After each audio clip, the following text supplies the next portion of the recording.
دا خیبر دا تیرا د افریدو خاوره ده په دې کې چې اوس هم وګورې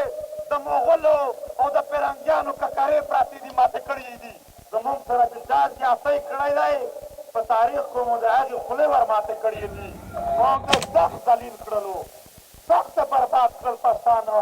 سخت بېوسه کړل بې انتها ظلم د وکړه ده په خاوره په دې په ټول سره کاله د پښتونخوا د غرونو باد یم ګرځم ځنګلونو کې تورو تورو غرونو کې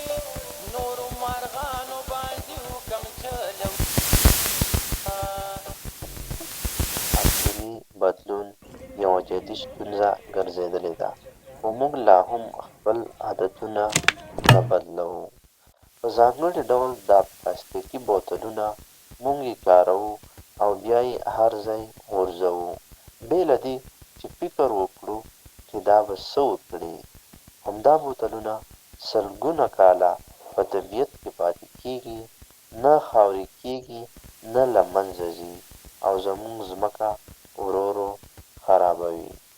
او کله چې دا مات شي نو واړو واړو ټوټې کېږي چې موږ ورته مایکرو پلاستیک وایو دا بیا اوبو ته ځي حیواناتو ته ځي حتی زموږ بدن ته هم داخلېږي ځینې خلک دا سوځي هم چې له دې نه زهرجن ګیسونه پورته کېږي چې هوا ککړوي او اقلیم نور هم خرابوي یعنې یو ساده بوتل کولی شي کلونه کلونه ضرر ورسوي که موږ یې سم استعمال ونه کړو خو که همدا بوتل موږ بیا وکاروو لکه د بوټو لپاره د حیواناتو لپاره نو دا ضرر کمیږي بدلون له کوچنیو کارونو پیلېږي او هر یو له موږ نه شروع کېدای شي